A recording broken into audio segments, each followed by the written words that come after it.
Good afternoon, everyone. Just taking a little bit of break before lunch here. It's just before noon in Toronto. And I've got the PL330 connected up to the MLA 30 plus antenna. That's the cable coming off the side here. I thought it might be fun to just do a little ETM search for because that's really the strength of the Tecsun radio, particularly the 330, is the ETM search function. So let's just do that in real time and see what we get on in the middle of the afternoon here in Toronto. So we're in shortwave. We're right down at the bottom of the shortwave bands here, and it's picking up, this is from an earlier ETM search, that's FM breakthrough. So let's do a new ETM search. Come on, there we go. So now it's searching through. You'll see what it's picked up over there, and you'll see it went to 90 when it went to the 90 meter band. When it jumps in, so 75 meters when it gets to the 75 meter band, and it just walks up the band.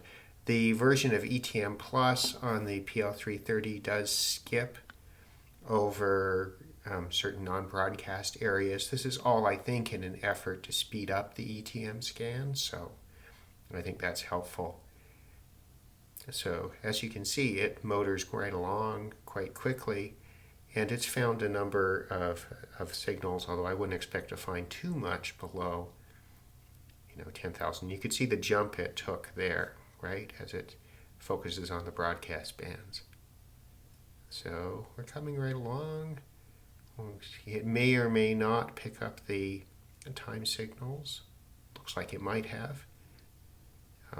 If 10 megahertz is coming in well from Colorado, that's a pretty good sign that we might actually be able to get something this afternoon. So what I'm going to do is we're going to run through this and see what the result is. Whether of the 24, 25 signals it finds, how many are actually interesting to us. And over on the computer here, sorry, that's just the heat turning on. That's unfortunately going to be the case today. I'll just, over on the computer here, get up shortwave info if there's anything that I don't recognize that we want to look up. But as you can see, we're picking up a fair number of stations, and we should be getting towards the end as we're up in the 20 megahertz range where there will not really be anything. But it does attempt to cover all the broadcast bands, which means it does cover the top of the bands. Oh, I just noticed I should charge this. Okay, so here we're finished. It sounds 34 channels, E11, so it's 11 o'clock in the ETM Plus mode. It keeps track of the last scan, so you don't have to scan it every time. You can put it in ETM mode and it will recover what it found last time. So nothing actually there. Again, that sounds like FM breakthrough to me.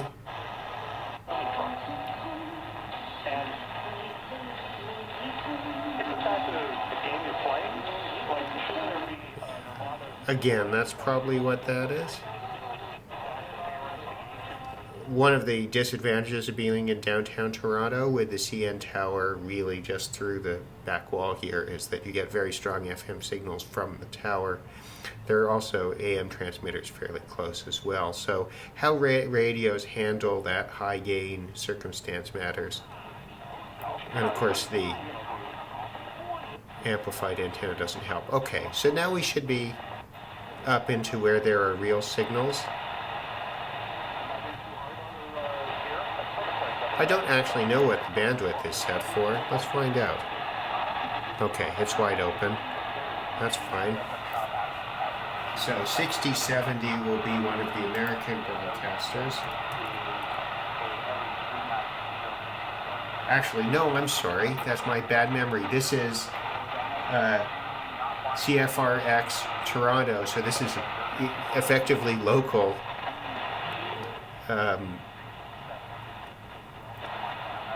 local shortwave beamed towards northern Ontario, really a historical artifact. Doesn't come in very often, which is why I forgot about it. Again, not too much.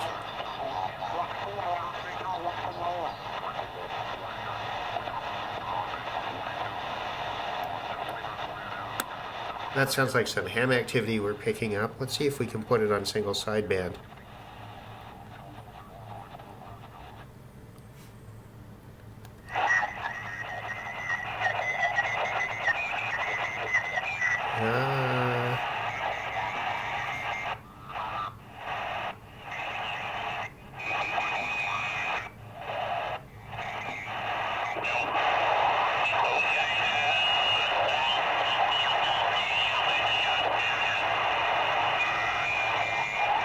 Of course, they're probably...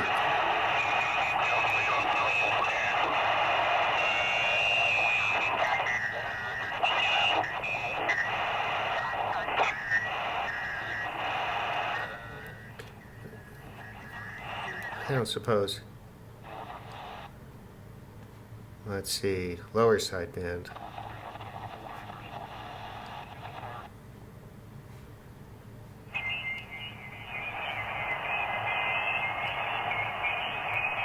Sorry, I had it on sync before. It's been a while since I've used this radio. And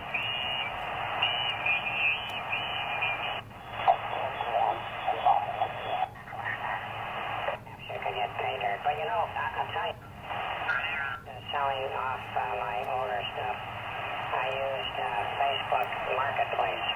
There's a number of amateur radio sites, buy and sell, trade, what have you, that are on there, and I got a lot of exposure, especially in and around the local. Anyway, we won't listen in if not necessarily, but as you can see, sometimes if you get people chatting for long enough and keeping the mic keyed for long enough, you can pick up ham activity on a scan. I mean, especially in the, the 7,000 kilohertz kind of range, where you get an overlap between the broadcast bands that the radio recognizes and the ham bands. So that's fun. 2 months will be cold. So let's take it off single sideband. We had a couple hits of snow this winter.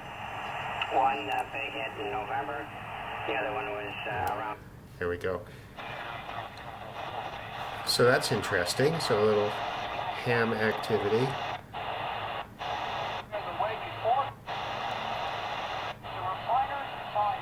Okay.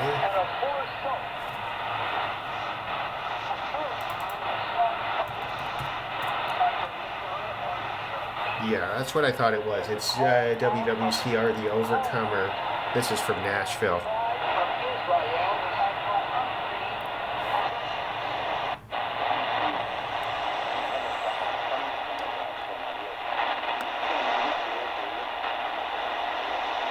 It's a bit noisy.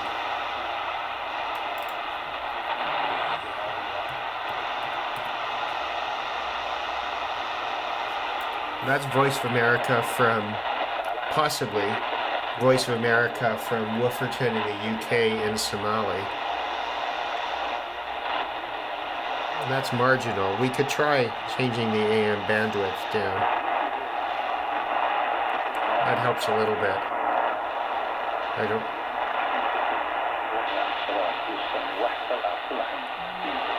Oh, it does sound like it is. We could try putting sync on. This is a...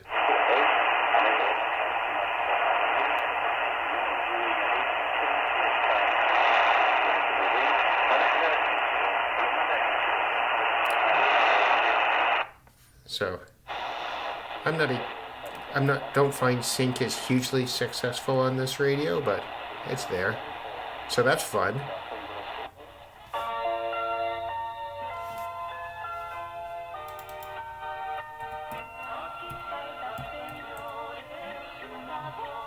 So this is Radio Marty, in Spanish from Greenville,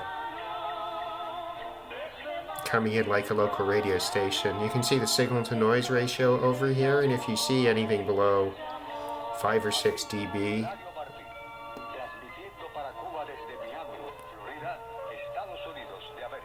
Yeah, so there you go.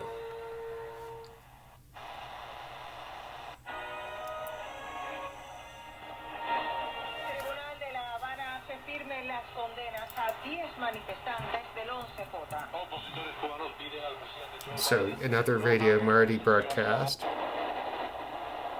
Exclusively because of the mounting dangers in the war in Ukraine. As the clock forward, the closest it has ever been. So again, WWCR from Nashville. To midnight.